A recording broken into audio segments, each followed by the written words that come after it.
for one chance, just one chance, to come back here and tell our enemies that they may take our lives, but they'll never take our freedom!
Welcome to Anti-Tyranny News Radio here on UCY.TV. Thank you for joining me this evening.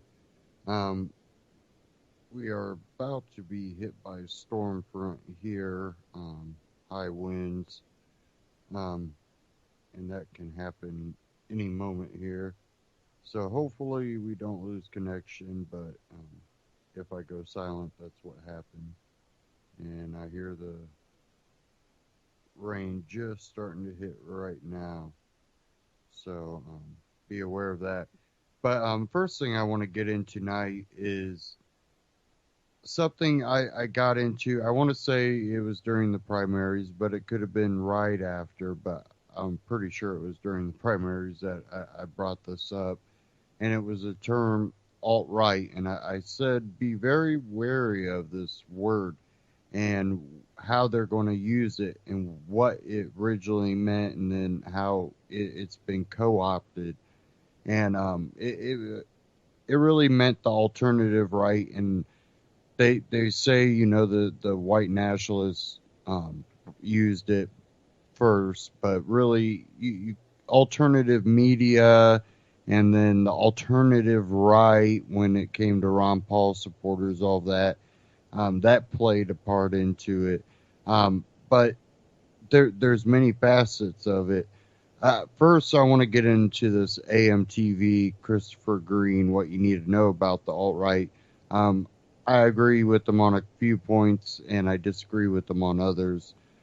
But I want to play at least part of this, and then I also want to play something from Ben Swan and Glenn Beck. And all these kind of play into each other.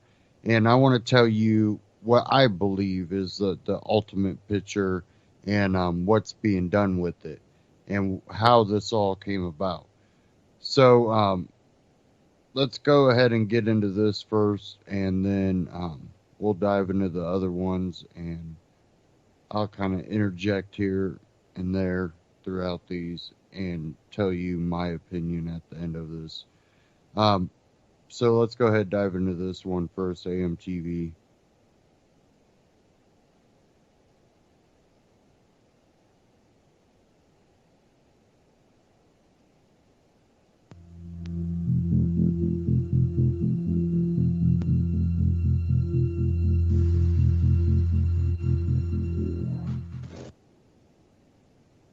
Hey everybody, I'm Christopher Green. You're watching AMTV, Alternative Media Television Live. In today's video, expect to be triggered, especially if you're on the radical left. This is what you need to know about the alt-right.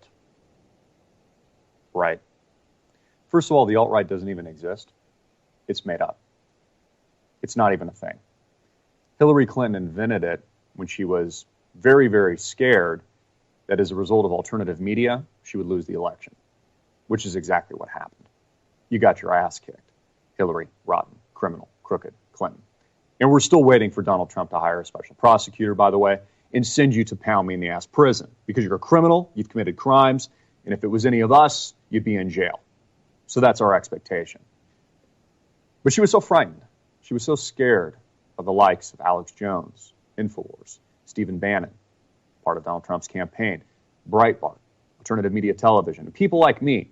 She invented a term and called it the alt-right. What does she mean when she says that? And what does the mainstream media mean when they say that? I just put out a video a few minutes ago saying calling me and you, because this is what they're calling you, alt-right is like calling you the N-word. I'm reading through some of the comments. People are like, well, I don't understand the comparison. Well, in their view, alt-right means you're a member of the KKK. It means you burn crosses and lynch you know what. That's what they're insinuating. So when they call you alt-right, it's the equivalent of calling you the N-word. It's the equivalent of calling me the N-word. It's the equivalent of calling Alex Jones the N-word. It's the equivalent of calling Stephen Bannon the N-word, Breitbart the N-word, alternative media the N-word. And that, in and of itself, is extremely racist and bigoted. Are you triggered yet, radical leftists? Oh, I'm triggered. I'm triggered. Whoa, whoa. Well, how dare you use that term? I'm personally tired, as a minority group, as a white guy, of the reverse discrimination in this country. And we're seeing it right now. Trying to blacklist the alternative media, the truth movement, a very good thing, and calling us members of the KKK. That's very offensive. It's bigoted, it's hateful, it's racist, and it's untrue. And as a minority group, I have every right to tell you how I feel and to exercise my freedom of speech in this country. Now, the mainstream media, they're taking all this out of context, right? You're seeing clips of Paul Joseph Watson on CNN, for example. They've pulled me in the past as well, and others. And they're trying to frame all of us and put us in a box like these are radical KKK members burning crosses in their spare time, when it couldn't be anything further from the truth. I'm even reading some comments. There was a comment there, someone was like, well, you drive a truck, Christopher, and you talk with an accent, and you're like a redneck hick. Well, it's kind of funny because, well, I do drive a truck. You've got that right. But I couldn't be any further from that description. And I don't even have to go further into that. Anyone that knows me knows that I'm not that comparison at all. And it's very, very offensive. They've made it up. They pulled a rabbit out of a hat. They've taken everything out of context. It's a lie. It's total propaganda. It is an untruth, just like the polls were. Total bullshit. Total lies. Total propaganda. And all this is a new form of McCarthyism. It's a new Red Scare. You're a communist. You're a witch. Get him! Get the witch! Burn him at the stake! That's all it is. And as a minority group, and as a minority, as a white guy in this country now, we're the minority, I find it very offensive and very hurtful. Also want you to know, I don't take these words lightly. I've never said the N-word before up until now. And the reason that I did is because it's my First Amendment right to say it, and because it's true. It's how we're being treated, and it's how I feel. And it's coming from a good, truthful, and honest place. Watch the video. You should be triggered. You should be offended. You should be angry because the graveyard media is putting you in a box. They are calling you a racist. You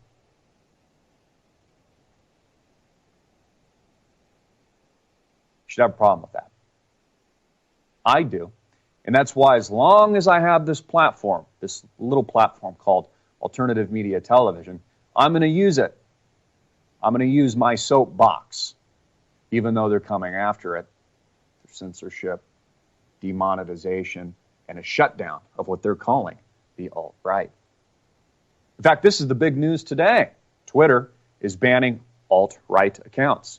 Basically, if you have a different view of the radical liberal leftists, they're going to shut you down. You're a KKK member. You're a racist. You're a witch. Burn them at the stake, they say. Burn the witch. I've got a problem with that. It's hateful and it's racist. I'm hearing the media talk about Stephen Bannon and totally take him out of context. Now, first of all, let me just preface. I don't know Stephen. I don't know him at all. Okay, he could be racist. I really don't know. But nothing that I've seen Breitbart put out, his news organization, is racist at all. Nothing. I've never seen a racist article, actually. I should know. I mean, don't you think people like me should know what the alt-right is if we're supposedly the alt-right? I don't even know what it is. That's why I'm telling you. It's a freaking joke. It's a freaking untruth. It's propaganda. It's a lie. They are brainwashing you. This is what we had with the McCarthy agenda. And you're a communist. And I think Mike's a communist. Yeah. He's a communist. And then they shut down your business. Right? Really, all it was is a way to target your enemies or your competitors, for example. If you didn't like somebody, you would just whisper in the ear of a government official that, well, Bob's a direct competitor of mine. He's a communist. Shut him down. Take him out. This is what we have now. You see, the radical left in this country is terrified. They're terrified by the alternative media. They laughed. They discredited us. They cackled. They cackled until we won, until we suddenly became not just relevant, but the actual new media. Now they need to shut it down. Now they need to pull and define new terms and create figments of our imagination by labeling you. Again, this isn't about me at all. In fact, maybe we'll even retitle the video. Calling you alt-right is like calling you the N-word. Because that's exactly what it is. And it's disgraceful. People like Hillary Clinton are disgraceful. And I'm looking at you, Don Lemon, at CNN, who always plays the race card, by the way. I'm offended. You and your news organization just called me the N-word. And I'm tired of it. And I'm speaking out against racists like you. Because you, sir, and your entire organization are a bunch of freaking racists. Redneck, radical, liberal leftists is what I'll call you. You know, even the whole idea of like, oh, you're a redneck is racist and bigoted. There's nothing wrong with the way people talk. There's nothing wrong with the accents that people might have, the color of their skin, their religion, political beliefs, or anything like that. But see, it's the mainstream media. I was the first to talk about this. It's going mainstream now. They're the ones that have zero tolerance for you. Zero tolerance for your views, for your conservative values, for your God-fearing nature, for your family values. It's them that have zero tolerance. Why do you think they're throwing Molotov cocktails right now? Why do you think the professional protesters are out in the streets courtesy of George Soros? Because they have zero tolerance. It's their way or the highway. They got cocky. You know, after 2 terms of Barack Obama and extreme progressiveness and cut your dick off Bruce genderism, they thought they had won. They thought it was radical leftism into infinity and beyond. But they lost. And it surprised them. Many in the streets right now being paid off by George Soros to throw those same Molotov cocktails didn't even vote. They didn't even exercise their constitutional right. You see, that's all they're protesting in the streets right now, is a constitutional election. They're pissing all over it, the lowlifes that they are. I guess I do remember quite violent protests after Barack Obama was elected president. It was pretty violent. Wait a minute. No, that never happened, actually. Yeah, it was clean as a whistle. Conservatives just accepted the outcome of the election, and they didn't complain until Barack Obama's policies went into effect. Then they started to complain. Our health care doubled, tripled, quadrupled in some states. His executive orders started new wars in the Middle East, continued others, courtesy of George W. Bush. Another redneck. The Bushmaster. Yeah, my name's George Bush. It's time to bail out the too-big-to-fail banks. It's an economic collapse. That's what you need to know about the alt-right. It doesn't even exist. I'm being flat out honest with you guys. I don't even know what it is. I just know I've been labeled it, and I don't like it, and I'm not that. So stop calling me the N-word. Stop calling me that disgraceful word. And that's why I will use it. And I never have before. Because it's the truth. And if you're triggered, triggered right now, good. You should be freaking triggered. Because I'm triggered. I saw Glenn Beck. He was on CNN. His new gods. Oh, thank you, CNN. And my audience has buried me. Oh, I'm Glenn Beck. Even he is talking about the alt-right. That guy has honestly turned against all of us. It is just amazing. He starts off at Fox News, rides the coattails, starts the blaze, then the blaze starts to go under. Now he's about as radical leftist as Don Lemon at CNN or Anderson Pooper. Even he, a plant, is helping to propel this message of the alt-right, which doesn't even freaking exist. I was the first to talk about this. Many people just brushed it off their shoulder like, whatever, Christopher. Whatever, bro. I said the alt-right is just the new Third Reich. That's how they're trying to frame it. That's how they're trying to propagandize it. That's how they're trying to demonize it. How do I know this so well and intimately? Because it's exactly what I would do if I was them. I would do the same thing. I would demonize the threat. You are obviously a threat. Alternative media is a threat to establishment control and indoctrination. What do? You demonize it. You're a witch. You're a communist. Shut it down. Shut down the alt-right. That's all they're doing. It's very plain and easy to see.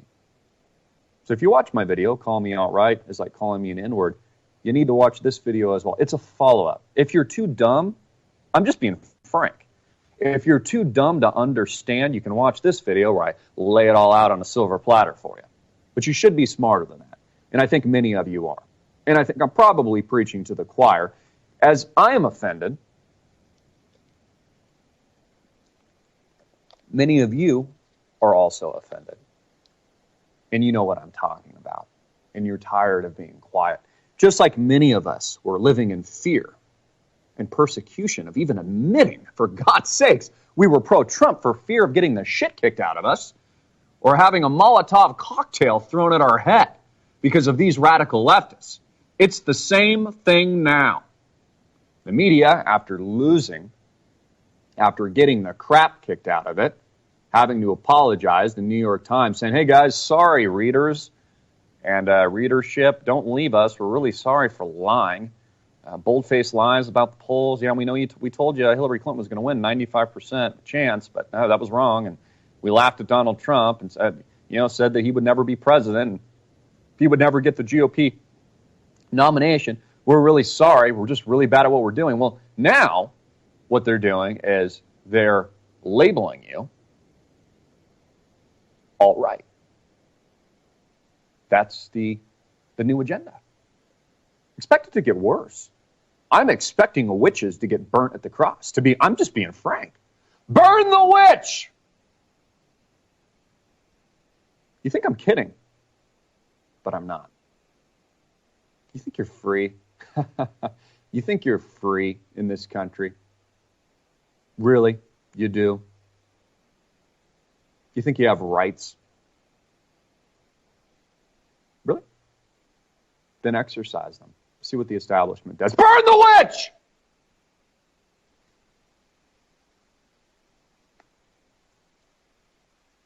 Let's go to some documented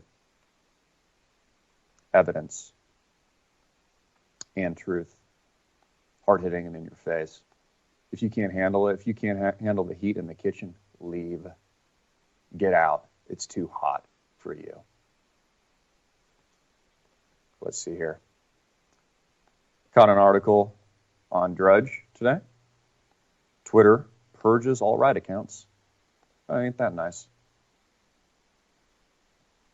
Out of San Francisco, Twitter suspended a number of accounts associated with the alt-right movement. Well, what is it? I don't even know what it is. I should know because we're supposedly alt-right. I have no idea what it is. It's a fabrication, total baseless lie, untruth. The same day the social media service said it would crack down on hate speech. Even Obama said yesterday that they're looking into it. They're investigating because obviously this social media thing has picked up some steam. It's why Donald Trump actually won the election. So I tell you what, they're going to have to shut it down immediately, right? They lost. They've got to reorganize now. How do they reorganize? Through demonization. Same thing they did with Vladimir Putin. Right? He's Hitler. Donald Trump's a loose cannon. He's going to punch the red button, right? Start nuclear war. So for all you radical leftists out there that call people like us freaks, I want to ask you a question. Are you stockpiling food? Water? Do you have basic necessities? Are you prepping now? Because according to you guys, Donald Trump was going to start World War III. There's going to be a nuclear holocaust. Millions of people dead, right? That was the fear-mongering. So are you prepared? If that's what you think is going to happen? You should be. Among those suspended was Richard Spencer, and I don't know who this guy is. He might be racist. I don't know. But I know that they're using all this as an example to shut down the collective movement here. Richard Spencer, who runs an alt-right think tank and had a verified account on Twitter. So let's just change the words. Among those suspended was Richard Spencer, a KKK cross-burning member of the Third Reich, had a verified account on Twitter. The Third Reich, a loosely organized group that espouses white nationalism, emerged as a counterpoint to mainstream conservatism and has flourished online. Spencer has said he wants blacks, Asians, Hispanics, and Jews removed from the U.S. So basically what they're going to do is they're going to take people like Spencer here that are actual racists, at least it appears, I don't know the person, and they're going to use that as a direct comparison. Now I'm going to intervene here because a lot of what he's saying about the alt-right doesn't exist. Disagree with it. It's a term. And the Spencer character is the one that started, supposedly using the alt-right, that particular term. Even though alternative media and alternative right, when it came to Ron Paul supporters, were kind of, used, the Spencer character, which has some racist views, started coining it.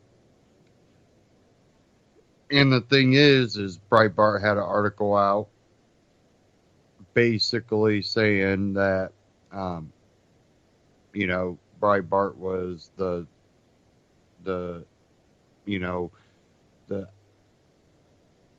spokespeople basically for the alt-right, and then, also had an article talking about the alt-right and, Spencer.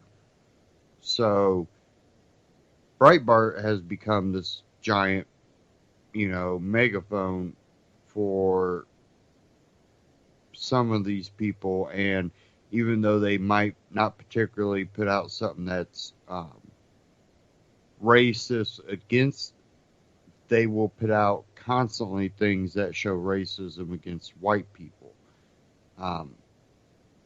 which is kind of a, one of those reverse psychology deals. But back to this real quick. And then they're going to point a finger at Stephen Bannon. They're going to point a finger at Alex Jones, Paul Joseph Watson, Stefan Molyneux, Luke We Are Change, Christopher Green of AMTV, on and on and on. Cernovich, all these people, and say, ooh, those guys are the racists. Shut them down. Shut down. Burn the witch.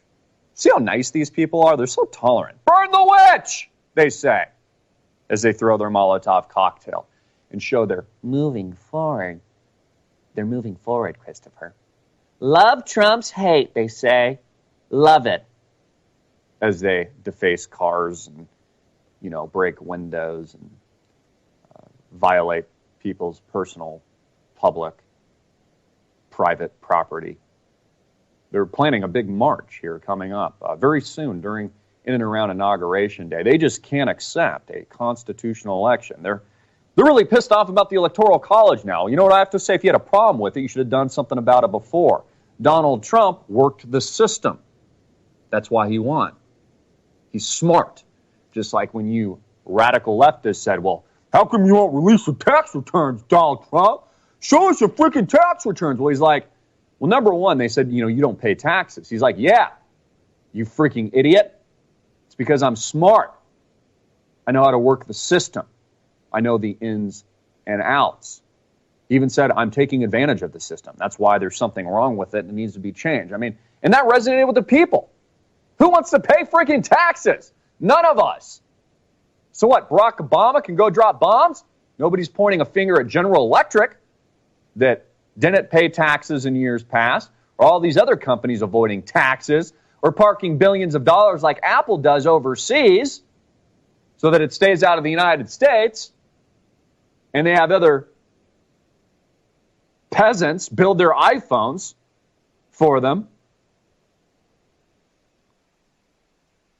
Sweatshop, basically. They've got nets, actually, at a lot of the Apple facilities because people want to jump off the building and kill themselves. They get a lot of suicides.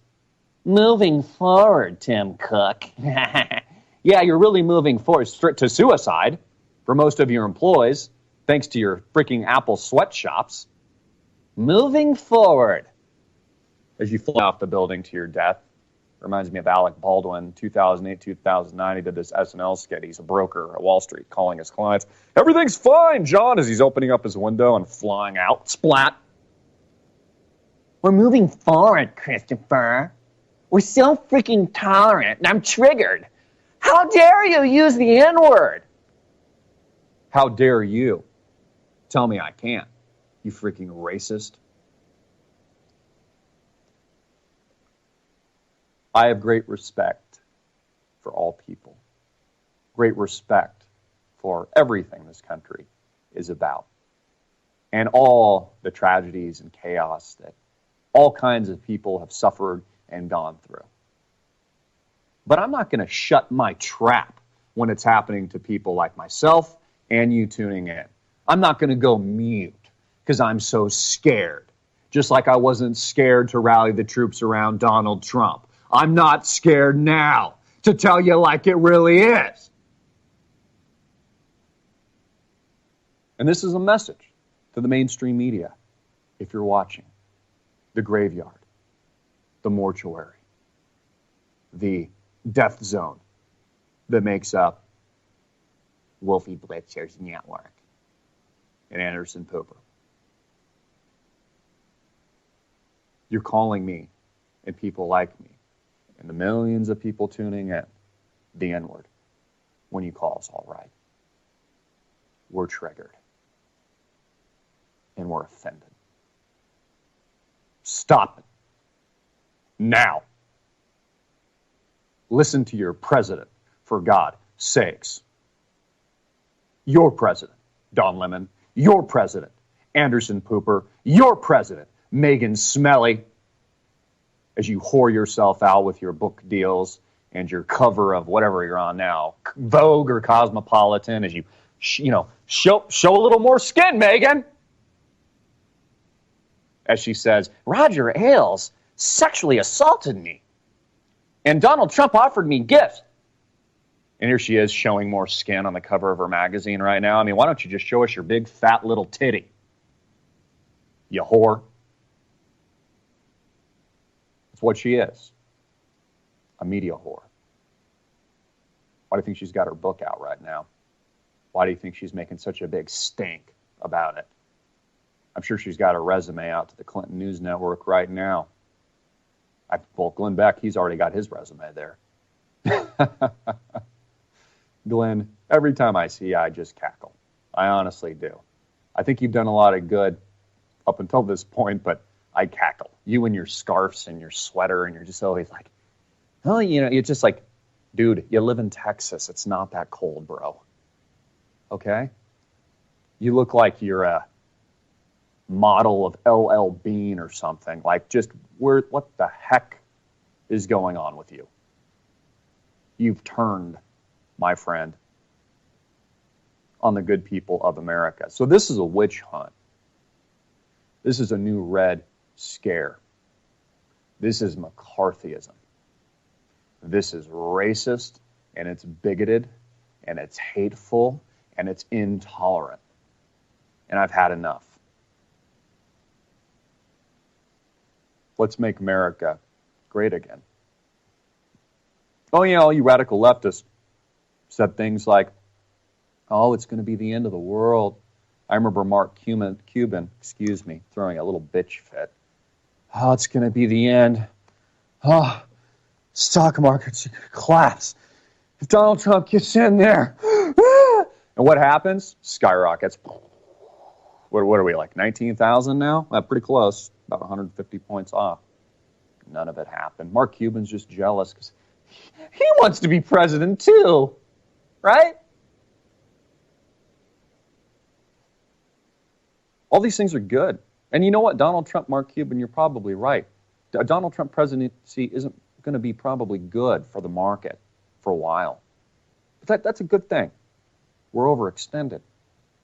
We're in debt. The market is, what is it? Doubled, tripled, maybe quadrupled since the trough, since the 0% interest rate, since the S&P 500 hit an intraday low of 666. Look it up. All true.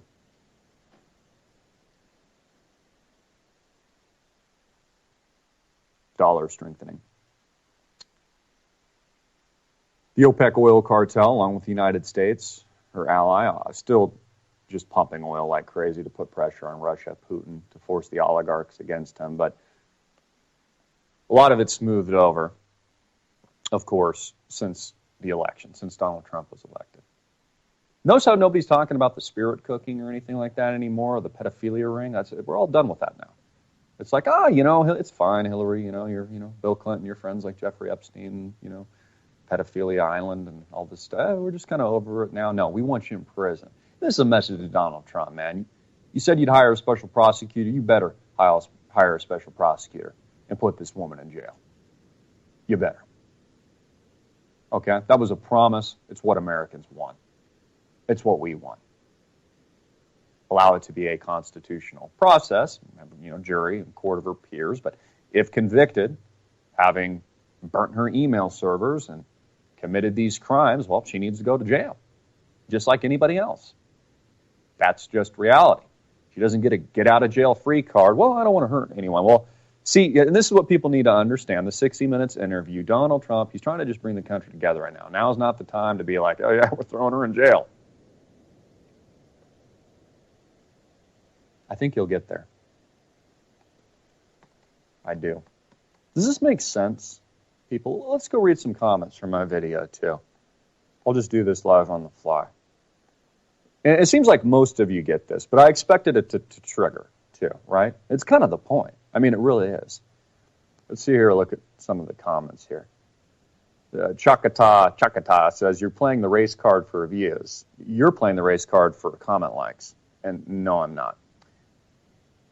Melissa says, I do not understand the comparison. The N-word carries years. Okay, that was AMTV Christopher Green.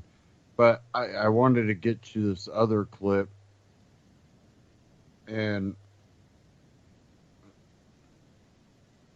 accidentally messed this up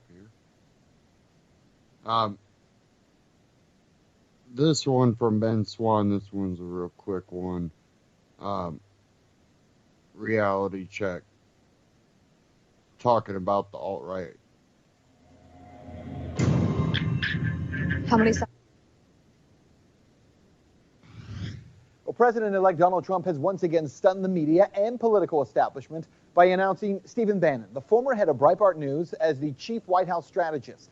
The move immediately condemned by groups like the Southern Poverty Law Center because Bannon, they say, promotes white supremacy. So what is true about Stephen Bannon and white nationalism? Let's give it a reality check. Well, the first two appointments made by President-elect Donald Trump for his new administration are his White House Chief of Staff, Reince Priebus, and his Chief White House Strategist, Stephen Bannon. Now, no one seems to care about Priebus, but Bannon's appointment has created a huge outcry. Groups like the Southern Poverty Law Center are pushing back, and even conservative media figures like Glenn Beck are saying that Bannon has no place in the White House.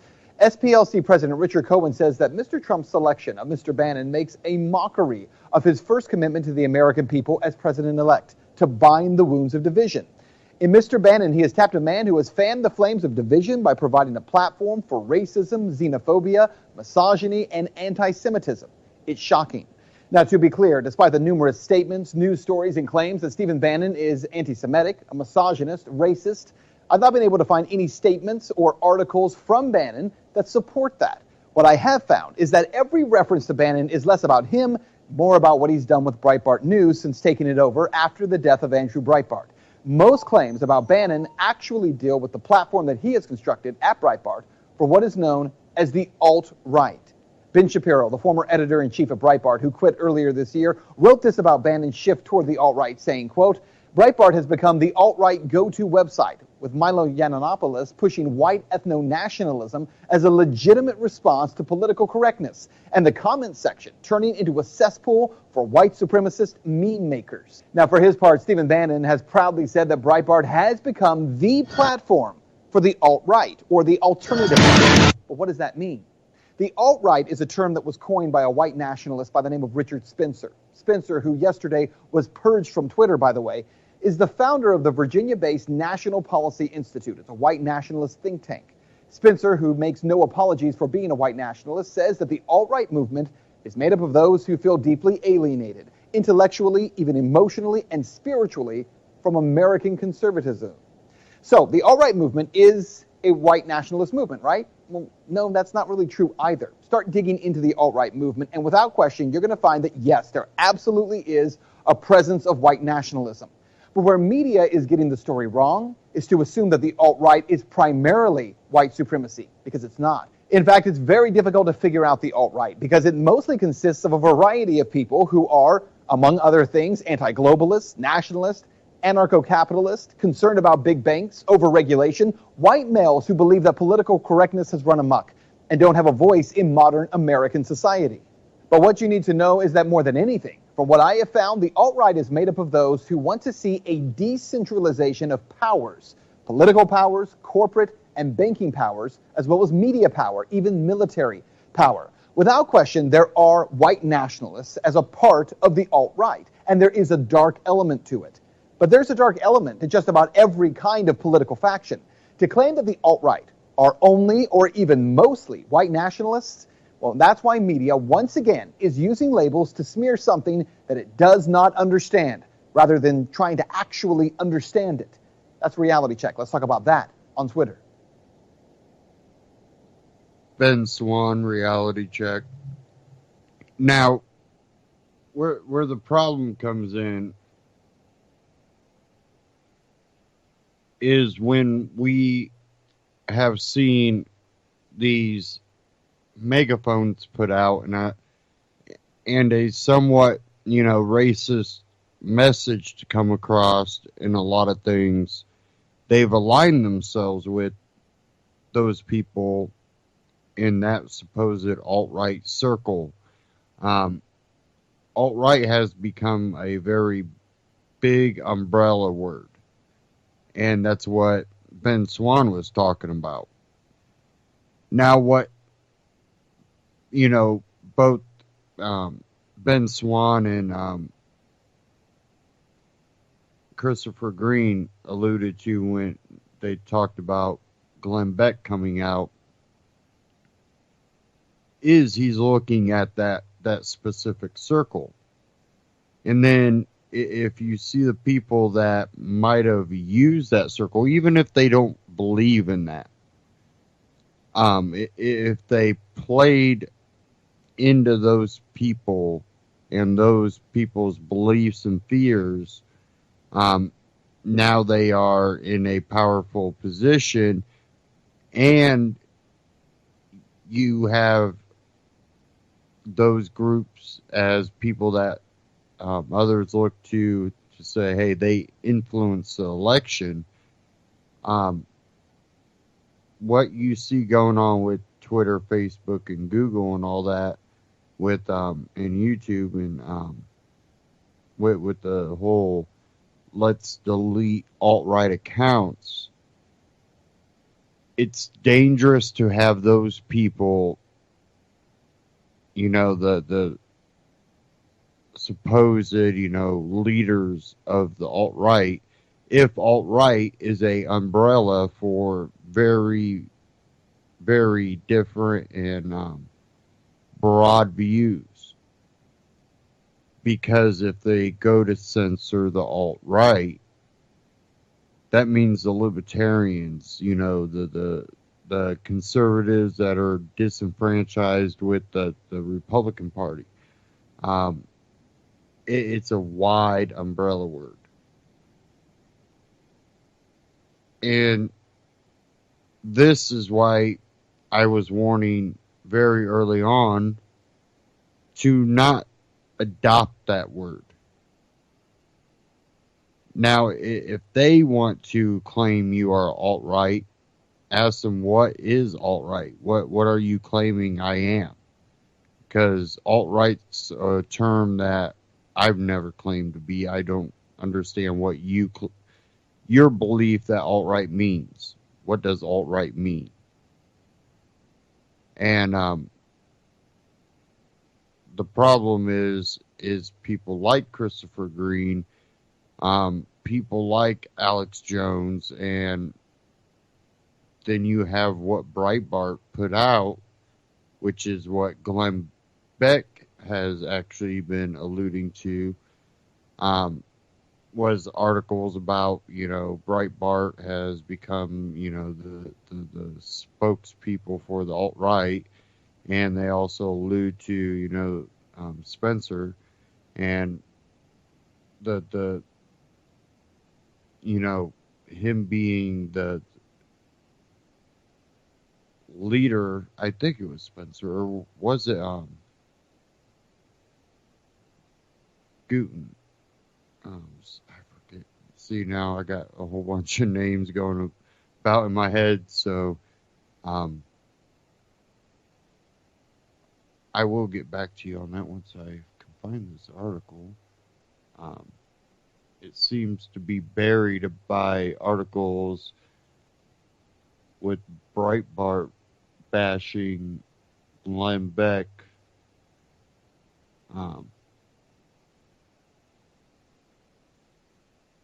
Every time I try to pull up anything for Breitbart and try to get those articles back up, all I'm finding is how Breitbart's bashing Glenn Beck.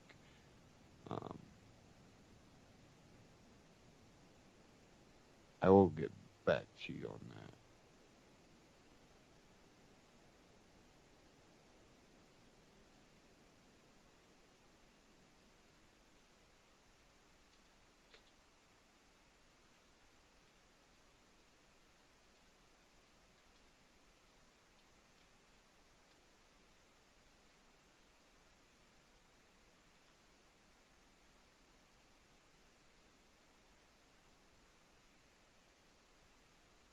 I do want to bring up this clip, though, if I can.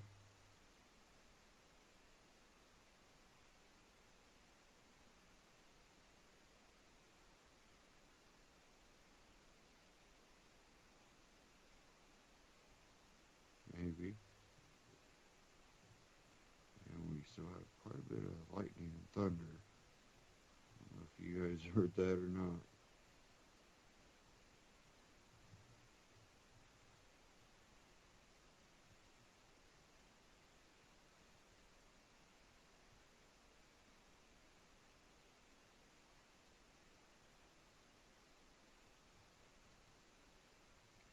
Okay.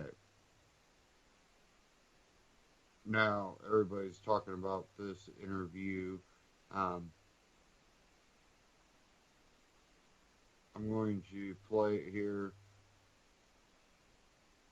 from CNN. Glenn Beck talking about the alt-right movement and how it's real. CS has this to say about Steve Bannon, quote, "He's a nightmare, and he's now the chief advisor to the President of the United States." Nationally syndicated radio host Glenn Beck is founder of The Blaze. He joins us. Now, Glenn, great to have you on the program.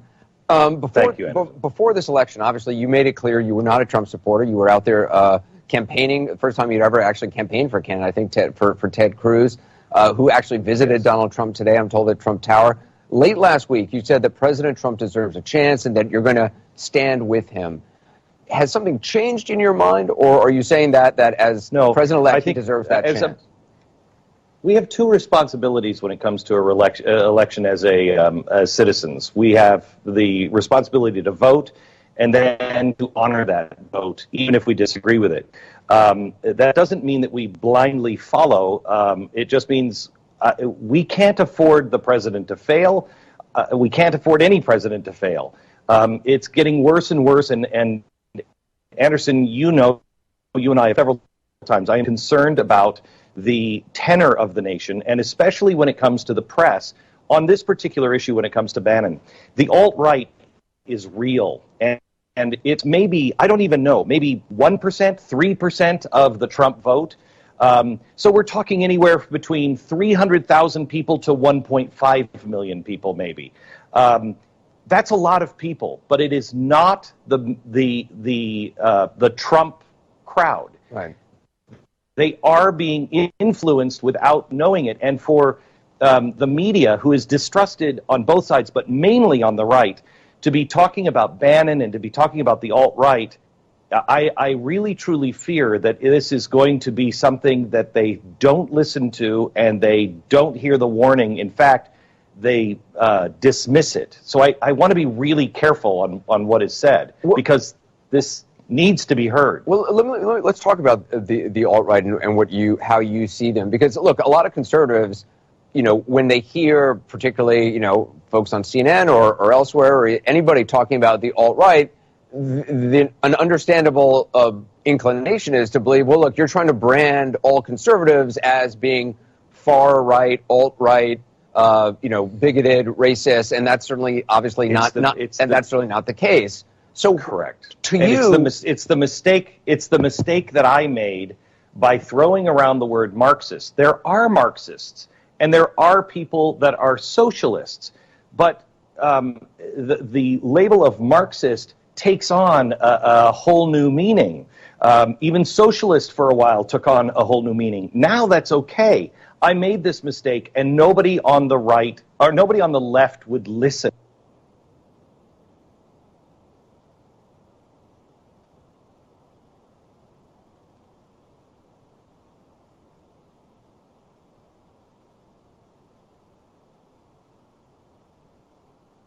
So let's not make this mistake, and I don't want to be a part of that mistake. I want to make sure that everybody understands that the alt-right is real. It is truly terrifying, in my opinion. Anything that I would say about Bannon, explain to people. Anything I would say about Bannon is okay. Let me do this. I just wrote a couple of notes down because I want to say them exactly right. I want to quote. Bannon said that Breitbart is a platform for the alt-right. This is 2016. He did an interview with Sarah Posner. He described Breitbart as a platform, this is a quote, of the alt-right.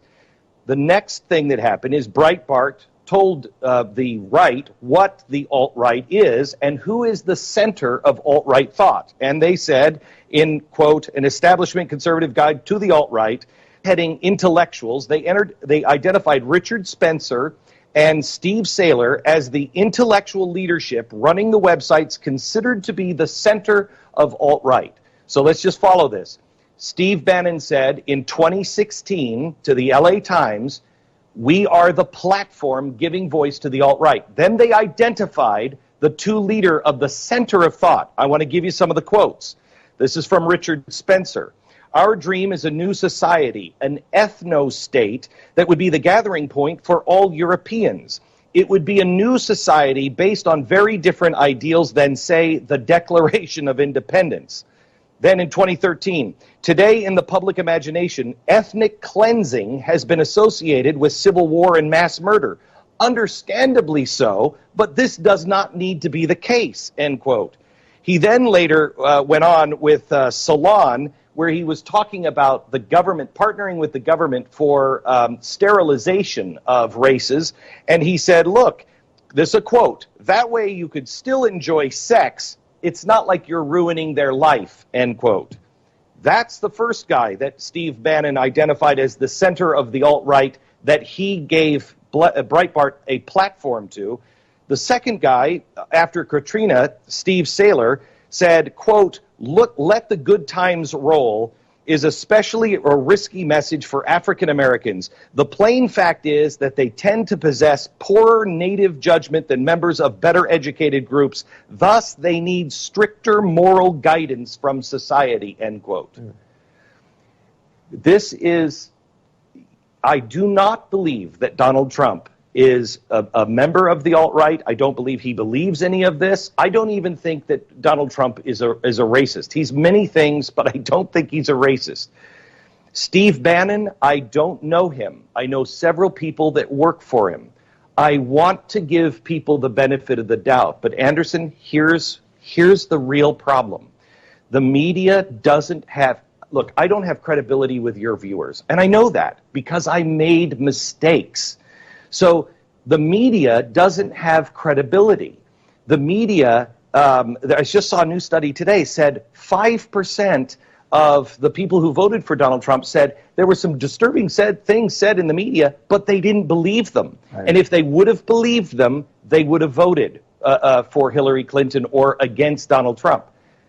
We have this lack of transparency, honesty, integrity. And this message about the alt-right must be heard by the conservatives. They must take it seriously, separate and apart from any kind of politics. We're going to take a break. I want to talk to you more about this in depth when we come back. We'll take a short break, more with Glenn Beck. Sure. Back talking with the Blazes, Glenn Beck, about Donald Trump, Steve Bannon, and the alt-right. You know, Newt Gingrich said, I think it was over the weekend, that just because Bannon may have published some articles with provocative headlines or controversial headlines, that doesn't mean that he agrees with everything in those articles or in those headlines. People, as we all know, websites publish stuff for clickbait to get people to click on it. Can you draw a clear line between Steve Bannon and, white nationalists and white supremacists? Just according to the LA Times, his quote is, Breitbart is a platform for the alt-right. Then Breitbart describes who the center of thought is, and they are white nationalists. They're spooky guys. I don't want to speculate beyond that, right. Because I don't know firsthand. I can only take him at his word. And Anderson, honestly, there will be people that will be tonight mad at you because you've put me on and you are normalizing me. I've seen this, on my Facebook posts. The media should stop normalizing Glenn Beck. Okay, they're mad at you for that, but how could we? I'm not a white nationalist. I'm a guy with a strong political opinion, but I'm not a white nationalist. Here's a guy who is taking his platform and saying, I'm going to give the alt-right a voice in this country. Anderson, I would never do that. You would never do that. CNN would never do that. We would never do that, ever. No responsible person would. So, Donald Trump has said, look, on the campaign trail, his daughter is Jewish. She converted to Judaism when she married Jared Kushner, that his grandkids are Jewish, they're children. The idea being that he would not support somebody who has, anti-Semitic beliefs. I don't make that claim on Bannon. Let me give you a scenario. I don't know what it is. I really don't. I know that he has said he has made it into a platform for the alt-right, and it has become that. So under his watch, now what he believes, I don't know. He may just think this is a way to appeal. Who's easy to appeal to? Traditionalism, nationalism. Can we get a base that will really go out, 5% that will really be excited about him and really whip people up and use this extra 5% and then don't believe them and want to discard them? Yeah, he could be that kind of guy. People have done that before in history. I think that's just as dangerous because if he doesn't believe it, which I don't think he does, I don't know him, but I didn't think we even had a bunch of white nationalists around anymore, but we do. Yeah, because that's also the thing that conservatives traditionally and understandably have been upset about when people, it's very easy to label somebody a racist. It's very easy to label somebody anything. Yeah. And I don't people- want to do that. Right, what you're saying is you don't want to. Right. You don't want to be that person doing that. And I don't want to do that to even Steve Bannon. I don't know. I do know that he has given a voice and power to that group of people. Why, I don't know. But it's important because you don't empower people like that. You just don't do that. It's not smart. So are you saying in he any should way, shape, or form? not be allowed in the White House to be an advisor, a top advisor, one of the most powerful advisors to the president, or that Donald Trump needs to come forward and state very clearly where he stands? What do you... Oh, I think he's already stated very clearly where he stands. He doesn't... I don't know if anybody... I mean, look, Anderson, the word racism has been thrown around and racist so much to good, decent people that aren't racist. They're just not. And please... I know I'm the most imperfect messenger to bring this to you, but the word has been thrown around about everyone. And so it doesn't mean anything anymore. And the problem is when you throw a word around like that all the time, then you begin to dismiss the actual racists. And we have to have a discussion, aside from politics, about this small group of people and how this European and really pro-Russian nationalism is seeping into our country. It's very disturbing. And you're concerned, is a European style. You're concerned it is going to become, I mean, we just showed Harry Reid there on the floor. You're concerned it is just going to be seen as, okay, this is just, again, one thing, a club being used by one political party against another, and therefore easily dismissed by conservatives and others who, by all logic, should reject this very ideology. The 99% of those people who voted for Donald Trump are not alt-righters. They are not racist. They've never even heard of the word. I never heard of it until about 8 months ago and started doing my research.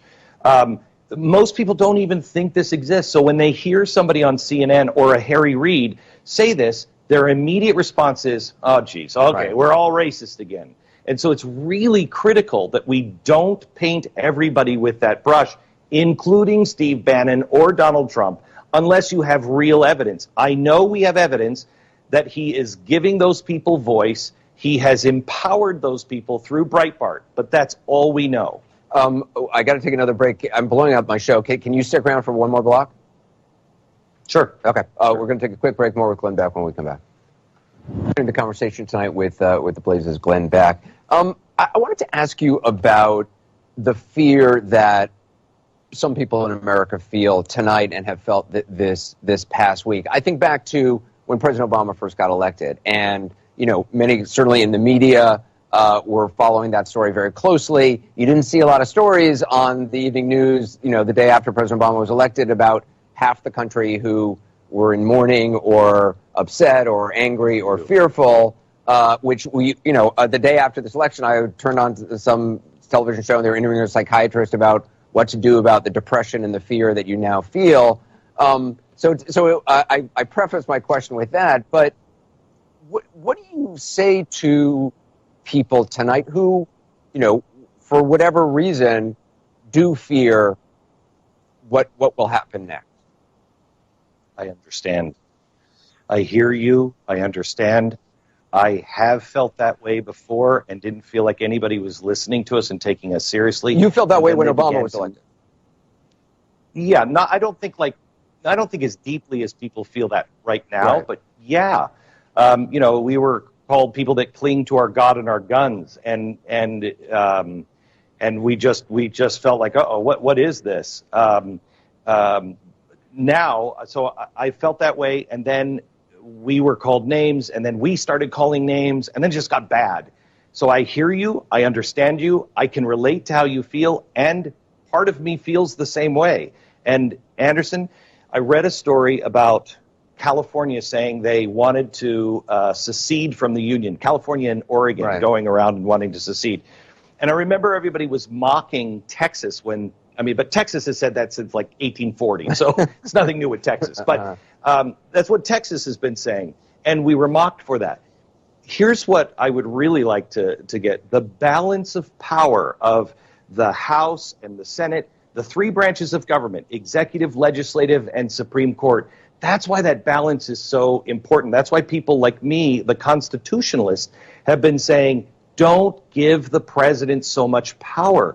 The president should not be able to make me or you ever worried about what's going to happen in our personal life. He might be able to make us worried about our culture and what is he going to do to our culture. That I understand because of his bully pulpit, but he shouldn't be able to cause this much fear. The balance of power is out. And when the balance of power is right and the government is right-sized, California still can be California. It can be, in my opinion, as crazy as it wants to be. And Texas, in others' opinion, can be as crazy as it wants to be. But we're still brothers in the Union, and we're allowed to be ourselves. Do you think, from what you've seen so far, I mean, there was a fear early on with conservatives about Donald Trump that he was more practical than ideological, and that he himself talked during the campaign about I can be anybody who I want to be. When I'm down in Palm Beach, I can be one way. In New York City, in a business meeting, I can be a different way. I'll be a different way in the White House, and things are a negotiation. Is that a concern of you? That and it's something President Obama said, that he's more practical than he is ideological. Do you think that's true of him, and does that worry? You can go check out the rest of that at YouTube. We are going into the second hour. Now, the big issue that I have and what I think has happened is it's possible that Bannon was playing into this sector of society that, you see the Black Lives Matter. You started seeing the racism towards white people. And you have people like Breitbart, really focusing on that. And then, you have other groups focusing on the police shootings. Now, through all this, they played into the fear of the white, nationalists. And the fear I have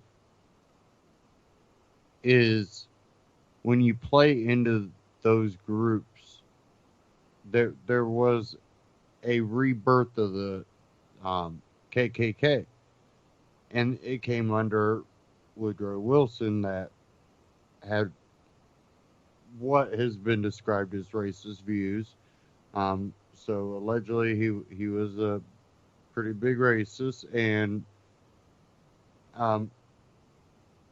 the KKK grew under him.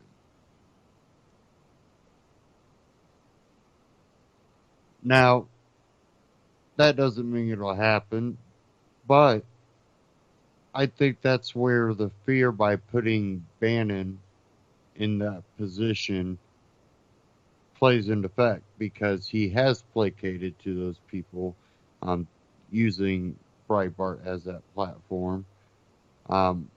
While you have,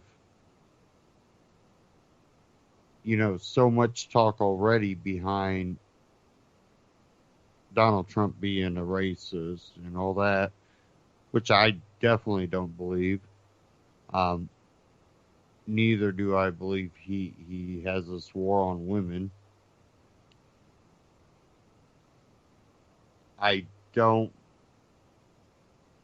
trust him as president, but I will give him an opportunity to do right things. But do I believe he will? I'm going to wait.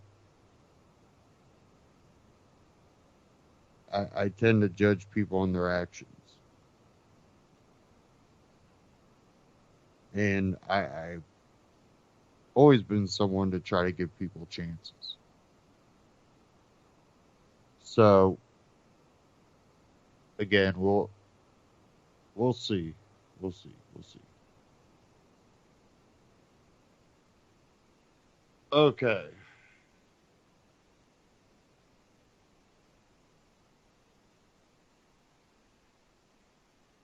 Now, I'm not going to read this article because those clips last a little bit longer. Luckily, we haven't lost power, even though it's flickered a few times. Luckily, I got everything on battery backup, so it give me a few minutes of power if the power flickers on and off.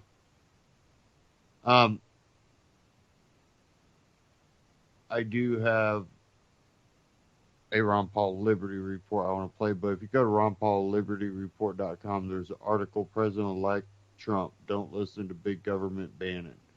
And that's another article that's worth reading, and why maybe you wouldn't want to see Bannon in that position. But, do your research and look at the counter arguments and, make a critical, thought when it comes to this, and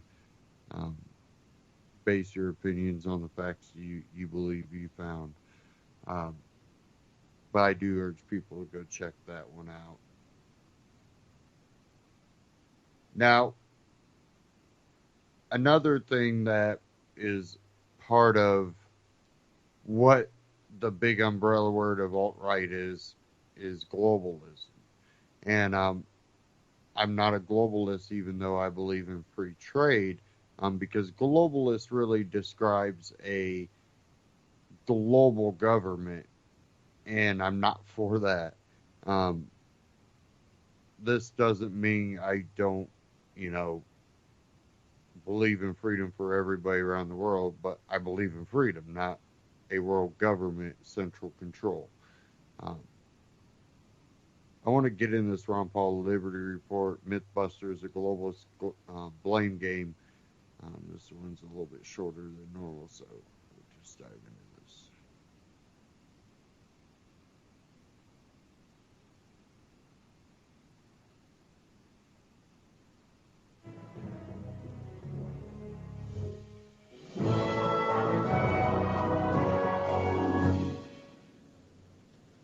Hello, everybody. Thank you for tuning in to the Liberty Report. Co-host today is Chris Rossini, and this is also the day we do Mythbusters. Chris, welcome to the program. Great to be with you, Dr. Paul. Good. What do you have in store for us here? What kind of problems are we going to solve in the world? Yep, well, speaking of the world, nationalism is rising around the world, and it started with Brexit. And we just had the election of Donald Trump, and there's a probable election winner of Marine Le Pen in France.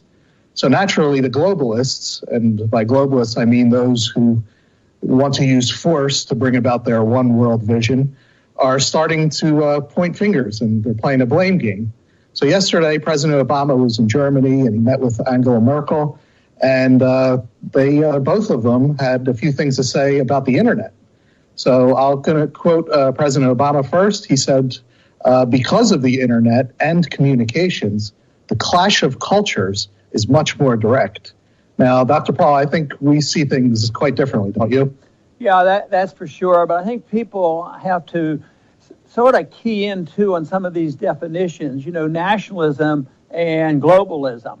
A libertarian can believe in globalism if it's voluntary and it's free markets and free movement, and you come together with a market, a currency like gold, and you have free trade. That's one type of globalism. But that's not what they're talking about. They're talking about globalism where there's a new world order and a single government, and they're talking about cultural Marxism and also nationalism. I think if it's cultural and you're a group of people living in a community, and really if you're bound by some of the rules of libertarianism, if you have that type of a national government, that would protect cultures.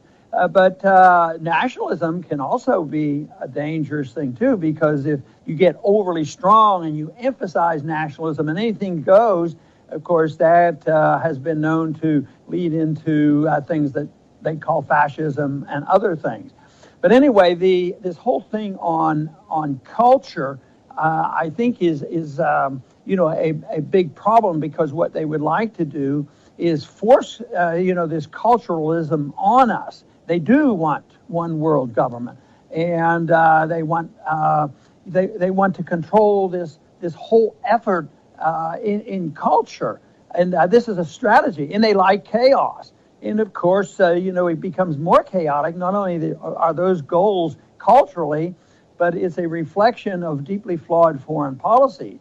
So you can't ignore the foreign policy, because we as a nation, we go over into the Middle East and we get involved in many wars going on. And then there are truly some migrants created from this. Some are motivated and encouraged by governments and really subsidized by governments to cause more chaos. But others are truly migrants who are trying to get away from war. And then this introduces another factor, into more so in Europe than in the United States, but it's here in the United States as well, especially when our governments, European governments as well as our own government, actually subsidizes people coming in. It's not like coming into a libertarian society where you have to get permission and the occupants don't have to be forced to pay for it. But that is what they want to do. They want to be regulated. Where the migrants would live will be placed by government, and then in the interim and even afterwards, they may get tremendous tax subsidies, from the government. And this is something that is very dangerous. And of course, the far left likes this. This is what they want, because that is their goal. But this is a challenge to us to understand it.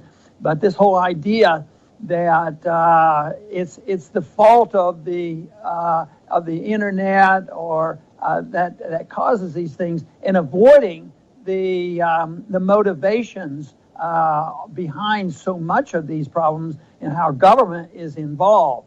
Then the attack is always on those who sort of object to this as being, they're a bunch of bigots and they don't want this, and they're discrimination, and they paint a terrible picture of those individuals who would like to have a culture and be left alone and not hurt anybody, and allow people to voluntarily have intermingling.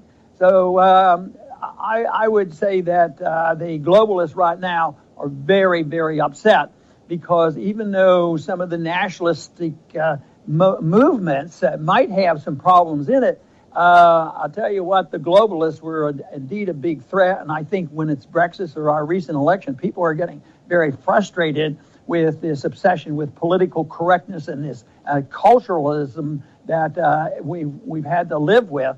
So I think it's not going to go away quickly. I think there's a lot of problems, because if you could turn a switch and reverse all these efforts, and also have a free market economy and sound monetary system and all, we could improve on this. So I think because our countries are bankrupt intellectually as well as economically, many of these cultural problems are going to get much worse, because once you have a complication domestically where people are poor as a consequence of government management of the economy, this adds fuel to this cultural conflict, because this of course adds to the conflict in our inner cities, and they would have to have a reversal of this. You'd have to deal with the ridiculous war on drugs, and also on the justice system in this country.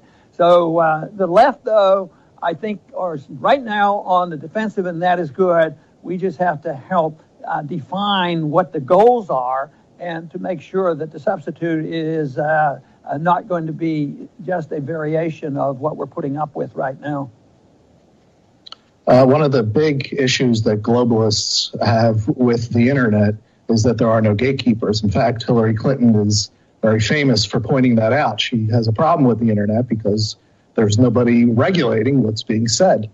So Angela Merkel pointed out that governments ultimately got in control of the printing presses, because they had a problem with the printing press too. Government got in control of the television and mainstream media, for sure. We all know that. So she's kind of optimistic. She says that, quote, it took a while until societies learned how to find the right kind of policies to contain this and manage and steer this. So is that what we need, Dr. Paul? Government managing and steering the internet? I'm afraid not. That's not going to help, but that's always been the way it has been. You know, the founders even dealt with this. That's why they gave it the First Amendment. They put it right up at the top, you know, freedom of expression. They had a printing press to deal with. They didn't have radio or television or internet to think about, but the principles were there. And once you get the government working with the media, it is a very, very powerful. It's a fascist answer to this. And yet we've been delighted with the internet because those of us who are opposing current policies, whether it's domestic policy or foreign policy, we've had an outlet.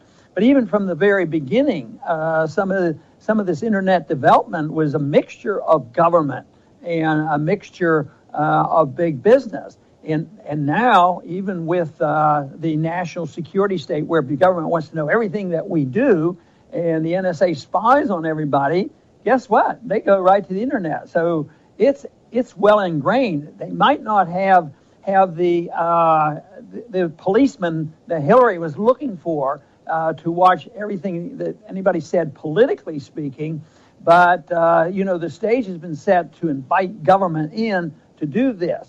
But what they're not interested in protecting, those who want a gatekeeper, is they want a gatekeeper because they want to protect the state, they want to protect the government, they want to protect their propaganda, and they want to deny us the ability to get the truth out. And that should be the goal. I hope that technology can override all these efforts. I think that we should expect these efforts from government. That's the way governments always act. But that's why we as libertarians want a very, very small government, not designed to regulate and be the economic savior of the world and get involved in policing the world, but there to do their very best to protect our liberties. So it's the opposite of regulating and having a policeman. This should not be the role of government in a free society, and that is to have the gatekeeper. And that's verging on book burning. The people can read books and they can write books,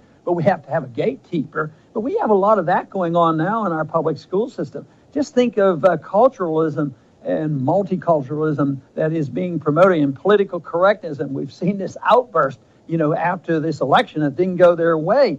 I mean, and they're supposed to be in charge. I mean, and they're the ones who, are setting the stage for this. And they want to be the participant in the gatekeeping. But what about the textbooks in the government school system? And there's always argument over this. And when you look at that, it's a good argument for private education, a good argument for homeschooling, and a good argument for doing our very best to make sure the gatekeeper isn't there to regulate us. I just hope technology, I'm not an expert on the technology, but I have a good sense of what people can do when they're left alone, and they can compete with the government. I mean, just think of the work that the whistleblowers have done, like the Edward Snowdens and all. I mean, these guys have to be geniuses on knowing what to do. And WikiLeaks, look at what they can do. And of course, that's, on the edge of, they're disobeying the law and they have to obey the law. But what they're really doing is trying to protect our ability to talk to each other and promote the views that we have, and to avoid the gatekeeper. It would be the worst thing in the world, because we have too much collusion already on the internet between big government and the internet services that we have. Next, President Obama criticized social media, which is ironic. If you think back of when he got elected, social media was one of his big cornerstones, but now he has a problem with it. He says, quote, "It's easier to make negative attack ads and simplistic slogans than it is to communicate complex policies." Now, Dr. Paul, isn't it government that uses simplistic slogans on people like raise the wage and pay your fair share? They don't want people thinking two steps ahead. So please talk about this. Yeah, there's a big difference. I mean, the individuals who use it, they can get careless, but laws of libel and slander should restrain, an overreach of it. But governments, want a monopoly on this. They want to be able to restrain and control what is there. It's similar to what we just talked about, who's going to be the gatekeeper.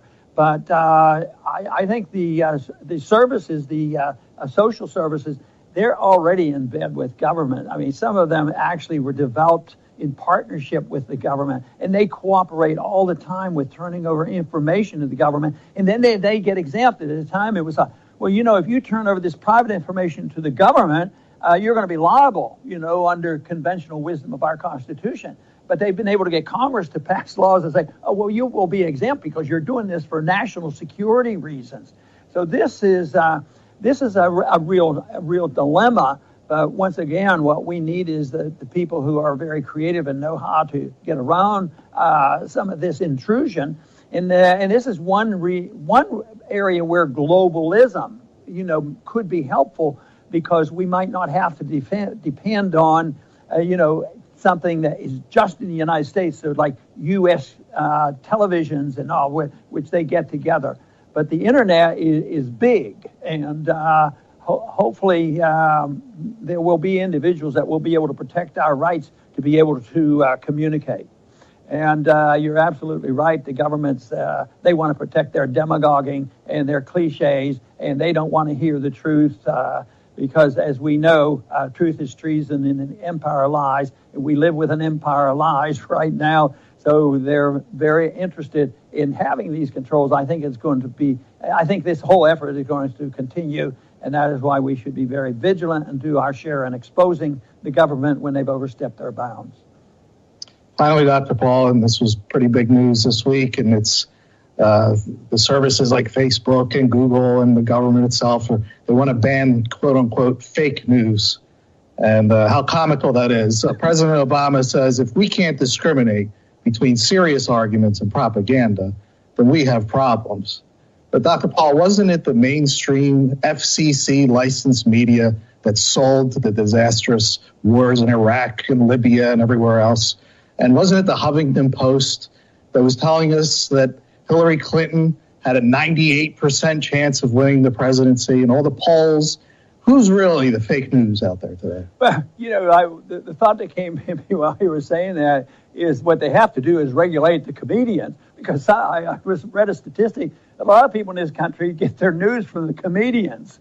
And so they'll say, they're saying such and such, and that contradicts with, or they're exposing the government. So we better crack down. That's fake news. And that's why probably a little bit of humor wouldn't be a bad way to go on this. And some of this stuff has been so ridiculous. I think that's what we should do, is just ridicule them.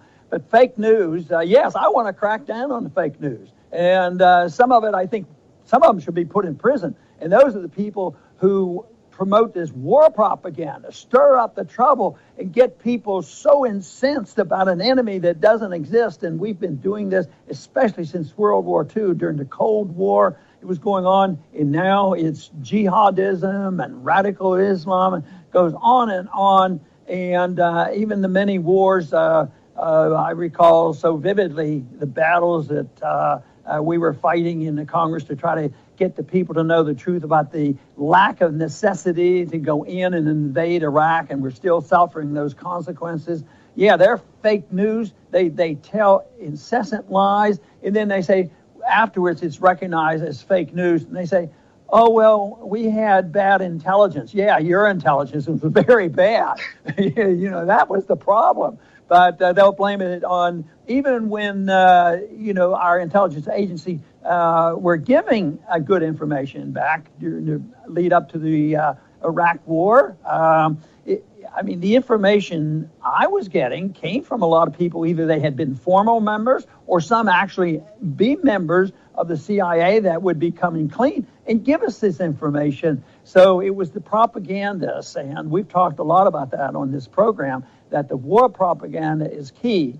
And I work on the assumption that individuals in all countries aren't interested in starting wars. And I maintain that the best way to settle our disputes, let's say that the dispute continues with Russia, or the dispute that we had with Iraq, or the ones we have with Iran, take 1,000 Americans and 1,000 Iraqis or Persians or whatever, and you get them together and put in a room. And can you imagine if they had a conversation and said, well, we've decided it's a good idea that we go to war and kill each other. You know, they're the ones who are going to pay for it. They're the ones whose kids are going to have to go. But no, we have to listen to the fake news of the government.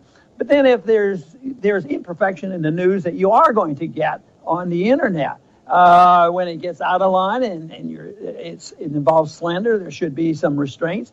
But if it's questionable, people should be challenged. And the internet's pretty darn good so far. When there's been reports, just a news report on any issue, within minutes, sometimes this is refuted. They can go out and show that, well, this video and this, was canned, it was distorted, and they go out and other people are able to, get the information and get proof that they made up the story. So I think the media is on the defense right now, and that's when they express this. We got to still stop those people with the fake news, because maybe they could find a story that was distorted by somebody on the internet, but they never deal, with the lying and the fake news of our government. That is what we should be dealing with. I mean, we should protect the internet the best we can for the purpose of getting the truth out. And that's a major job, but we're going to continue to do it.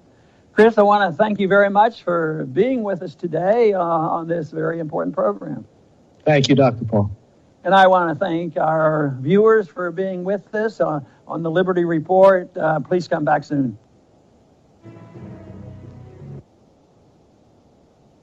Now, will we head into a more centralized government under Trump? I don't think so. I think he is somewhat of a nationalist. The problem is there a racist, a Marxist, a socialist, communist, fascist undertone within that nationalism? Because if it's not more of a sovereignty movement and it becomes a new revised nationalism, we're going to have issues.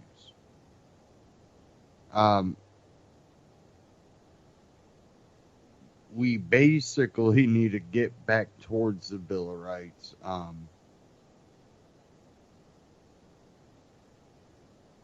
And Trump is someone that's come out and said that he wanted to change the libel laws when it comes to journalists. And I'm sure you guys can hear that thunder.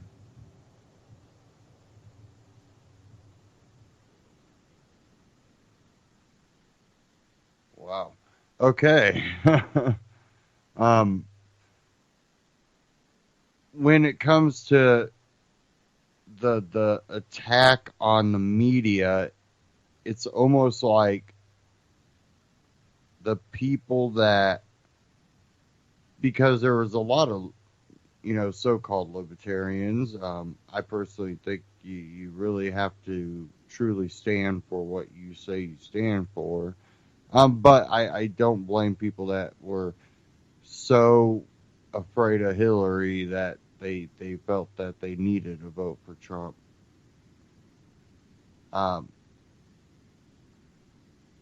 But it's almost like a lot of the people that helped Trump, even inadvertently helped Trump, are all being lumped into the alt-right category and then using the racist ones, the white nationalist ones, they are going to start to censor.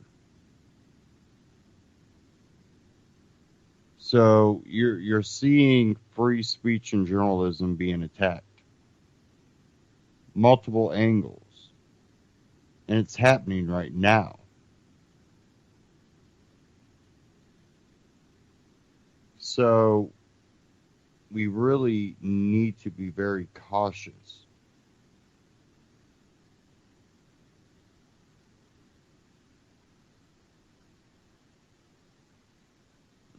let me see if I can get these articles up here.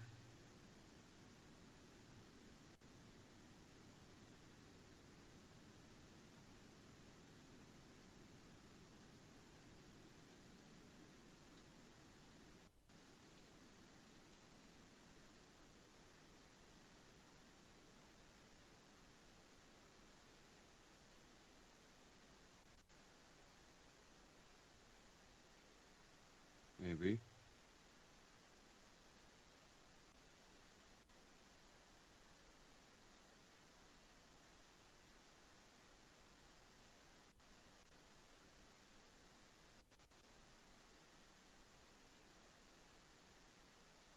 Okay.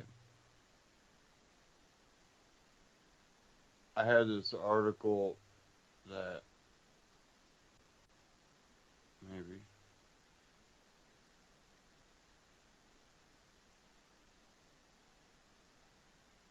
Let me try to reload it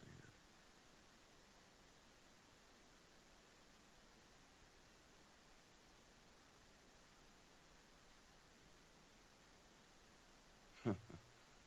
Sorry, guys.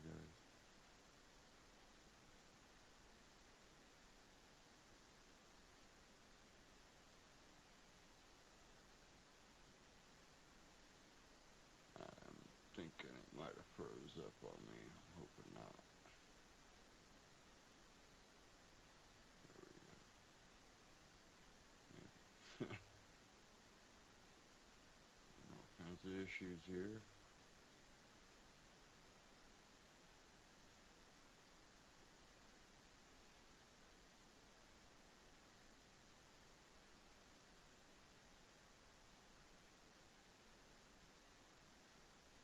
Okay.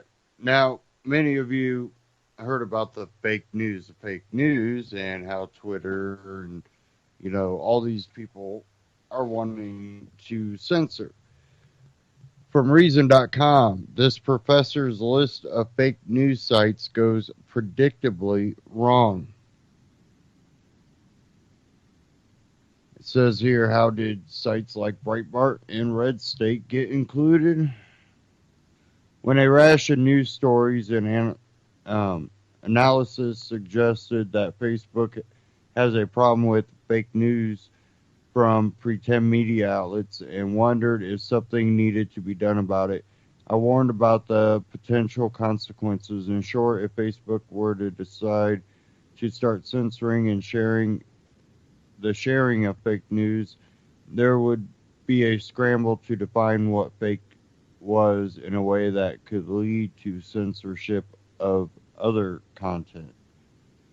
Turns out the attempt to broaden the definition of fake news is already happening in a way, describing Assistant Professor Melissa Zimdar's list of online outlets to be wary of. As a list of fake news sites is itself a little misleading, but that is how the non-fake news outlets are describing her work. Zimbar's a communications professor at Merrimack College in Massachusetts, put together a list of what she calls false, misleading, clickbaity, and or come on, scroll down. Satirical news sources. Only two of those modifiers suggest actual fake news, false and satirical. Come on. The other two words are judgment calls, and we make ourselves as readers. Nevertheless, reporting is describing Zimdar's work as a list of fake news sites, and there are now web browser extensions that create pop-ups to warn visitors when they are looking at stories from one of these sites. This one by Brian and Fieldman at New York Magazine uses Zimdar's list as a foundation. but Zindar's list is awful. It includes not just fake or parody sites, it includes sites with heavily ideological slants like Breitbart, LouRockwell.com, Liberty, Unyielding, and Red State. These are not fake news sites. They are blogs that, much like Reason, have a mix of opinion and news content designed to advance a particular point of view. Red State has linked to pieces from Reason on multiple occasions. And years ago, I wrote a guest commentary for Breitbart attempting to make a conservative case to support gay marriage recognition. Um, so what happens if Facebook staff were to look at Zimdar's list and accept it and decide to censor the sharing of headlines from these sites? It's within Facebook's power and right to do so, but it would be a terrible decision on their end.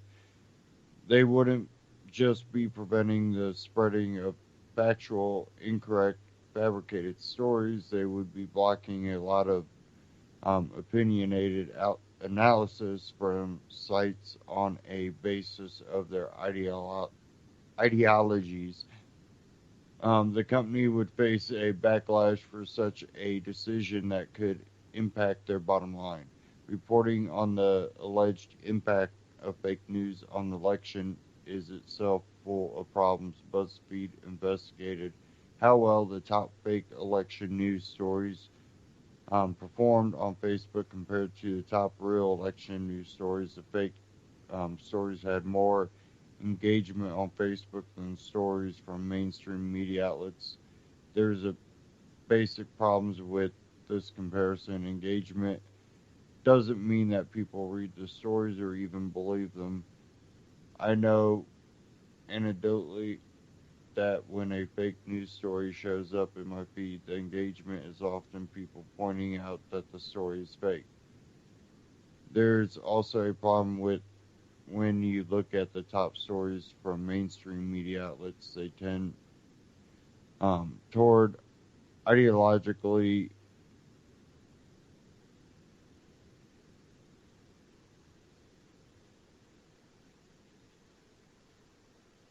of course it wants to freeze on me.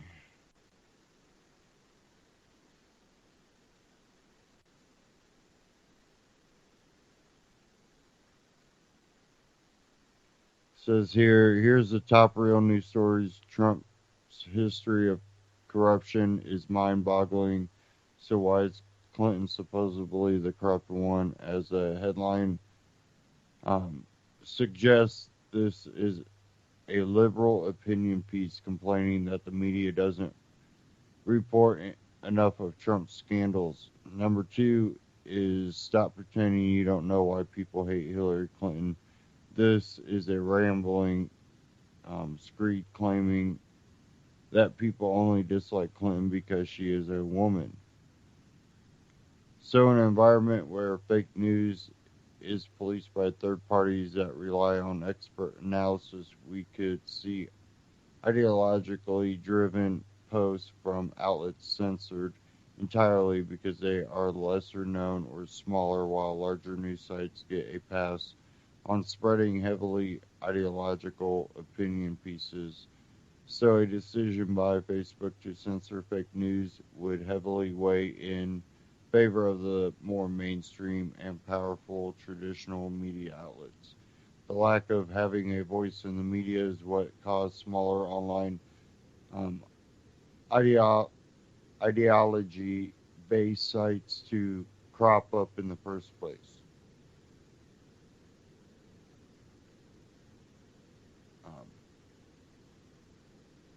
Fieldman noted that he's already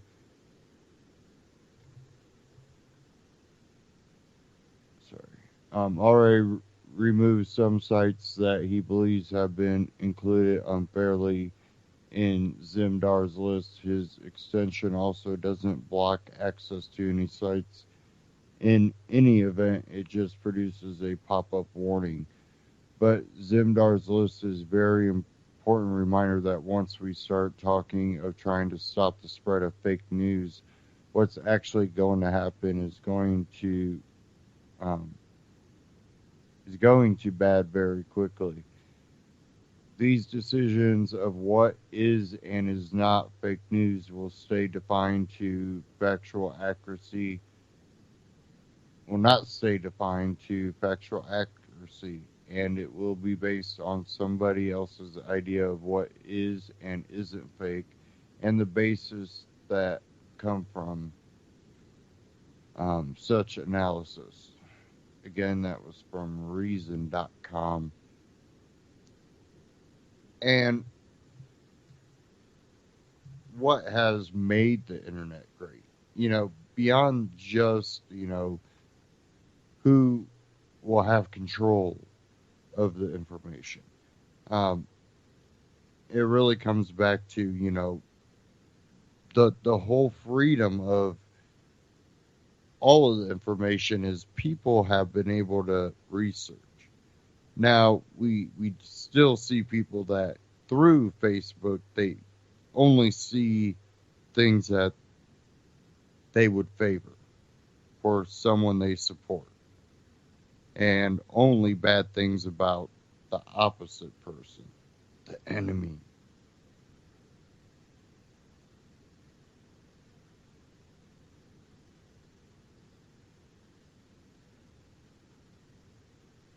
Now, if we're going to move forward, we need the freedom of information. But most importantly, we need people with the open mind to look at, you know what? Clinton and Trump both suck. Well, look at the turnout for, the presidential election. We're already seeing that. And I think we're going to see even more of it.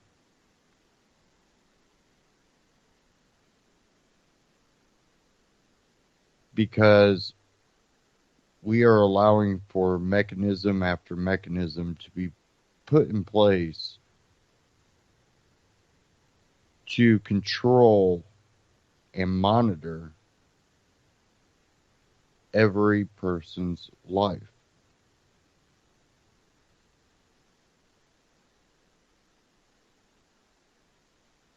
There's a problem with this. There's a problem with the taxation. There's a problem with the police state. There's a problem with the centralized power in Washington.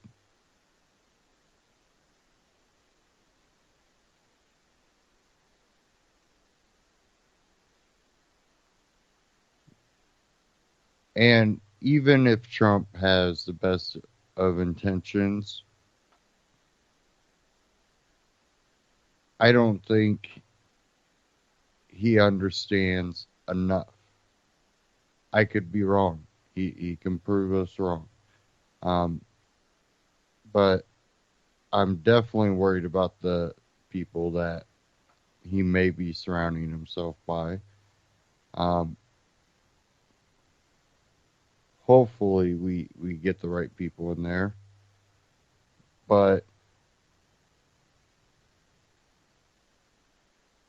I think we really, and I've seen it in pockets around the country, but keep looking for the constitutional people at your local level.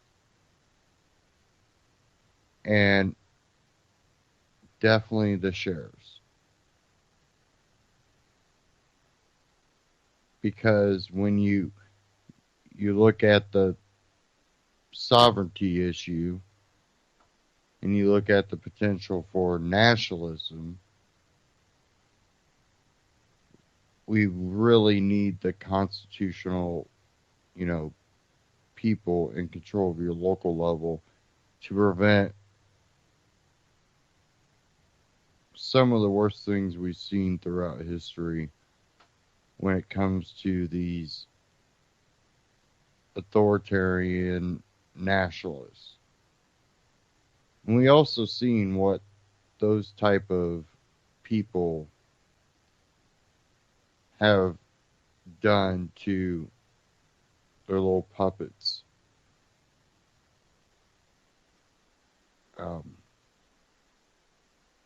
Hopefully most of you know the story about the brown shirts.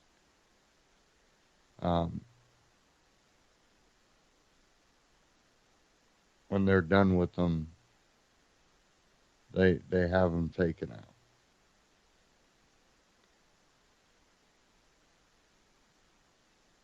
And I believe these things have also played out in our foreign policy.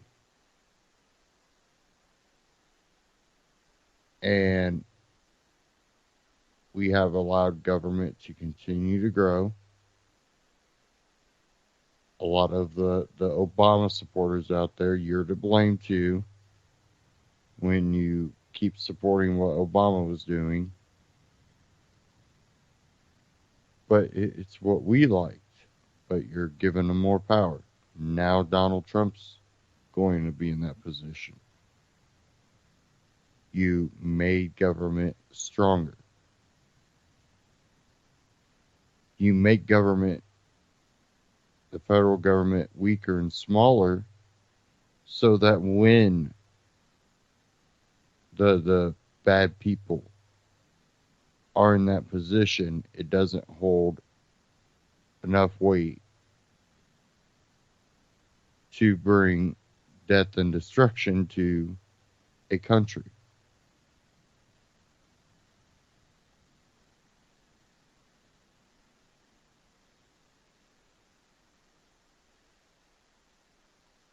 Again, where we go from now is looking at your local level, educating people. And I really already think there's a lot of people waking up.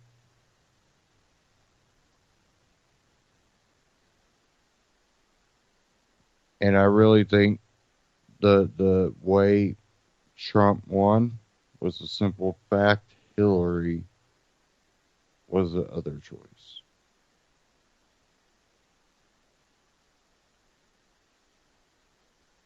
If that would have been Bernie Sanders, Trump would have lost.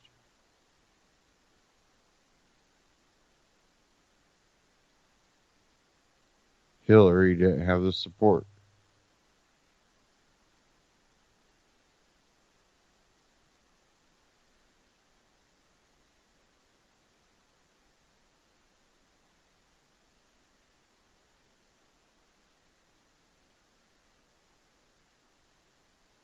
Now we get to a point, too, that people are seeking ways to live off the grid. And getting there takes some energy. And you really don't have to go all the way off the grid either. But when we see this Trump presidency,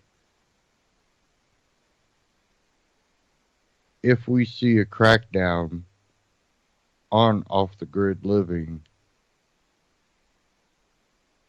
we see an immigration crackdown,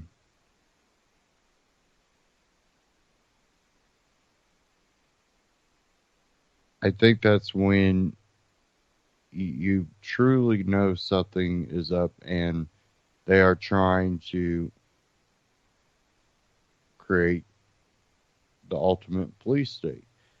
And with the technology they have, it's possible. The best thing we could see is blocking of that ability. And with immigration,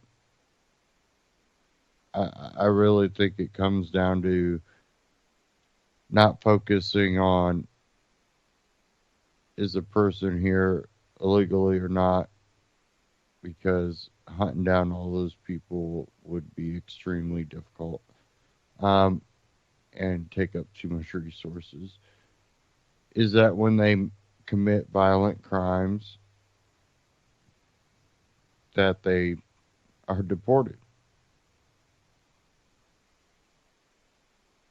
And I don't think that's something that's out of the question.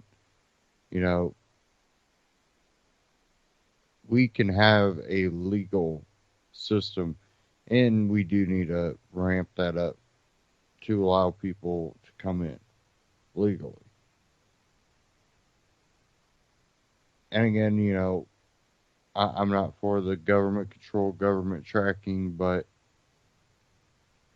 I am in support of the safety of my neighbors, and knowing that people aren't criminals is something that we need to be able to do.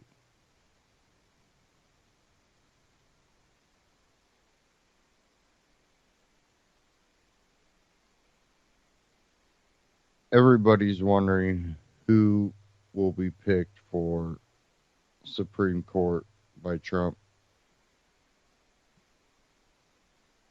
Everybody knows who I believe we should have, Andrew Napolitano, but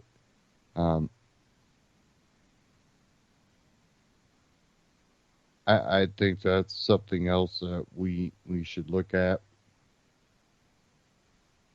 because it was something big that got Donald Trump elected.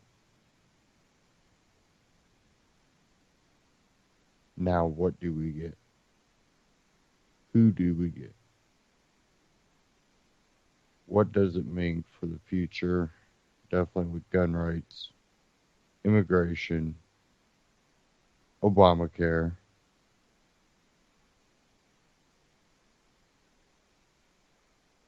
Your rights under the Constitution, under God or nature or whatever you believe in. Natural law.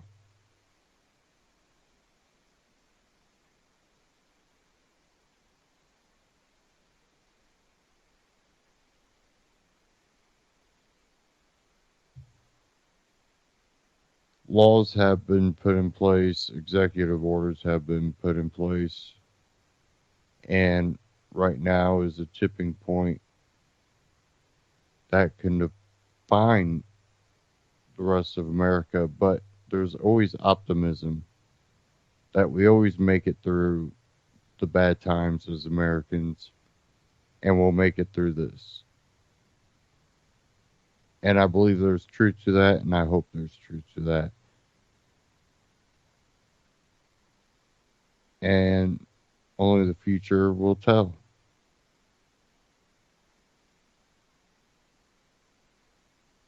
Now, I always tell people always be prepared. One way I prepare, I go to My Patriot Supply. They got seed vaults, great selection of non-GMO seeds. They have, a vegetable garden, medicinal herbs, cooking herbs, and they have all these in a seed vault that you can buy, and great deals, great shipping. And if you go through antityrannynews.com/mypatriot, that'll also allow Anti-Tyranny News to get a little kickback to help cover operating costs on our end. So go check them out, My Patriot Supply. They also have great other prepping gear, water filtration, and again, my source for non-GMO seeds, which I personally think is more beneficial for the health, at least in my view. And another thing is having alternative currency than the U.S. dollar. There can come a point that the U.S. dollar, you'll need, a handful of cash to buy the most basic of things, gold, silver tend to hold their value, and you can preserve your wealth, not really make money, but preserve your wealth in gold and silver. So I always urge people to at least have a little bit of gold and silver put off to the side. That way, if we have economic collapse and the U.S. dollar is devalued to the point that it really has no value left to it, that gold and silver will still hold value. So go check out Amagi Metals if you go to antityrannynews.com/metal. Check out Amagi Metals. Great deals on silver. Some of the best deals I've been able to find anywhere, really. I've looked and looked and looked, and I always end up going back to Amagi Metals. So go check them out, antityrannynews.com/metal for Amagi Metals, and antityrannynews.com/mypatriot for My Patriot Supply. Check them both out. And also, don't forget to support UCY.TV. If you go to UCY.TV, there's a support tab at the top. And if you click that, you can donate. And also, if you scroll down to the bottom, if you're not finding what you need through, My Patriot, and you're still trying to prep, click the Amazon button, takes you to Amazon through UCY.TV. Great deals on Amazon. One, best places I've been able to find for deals. So go check them out. And when you click that link, UCY gets a little kickback from partnering with Amazon, so they can cover operating costs on their end. So go check them out. And, why we have reports coming out talking about fake news, it's really most important that you support your alternative media out there to prevent mainstream media from grasping a monopoly and really a state-run media system. The internet's been a great tool, and it is under threat, so supporting your alternative media is very important right now. And it really doesn't even matter the difference in views. It really matters having platforms that people can speak their mind and their opinion and spread, information around based on facts that they have been able to find. And UCY is a great platform for that, with very, very different opinions across the board, but a respect for a platform that gives free speech to all sides. And I'm speaking for myself, but I'm sure there are many hosts on this network that would share this. Really, the basis of what I try to do, and I think many others try to do, is give you as much information for you to be able to break from the matrix and the system and the brainwashing that has been put in place, that you need government to be there to save you. And really, if you take a step back and look at the big picture, government isn't usually what's saving you. It's your neighbor, it's your community, it's humanity. That has always been what has stood in the face of tyranny. And I think that can be the common goal that can bring America back together. And hopefully we can find that. Take care.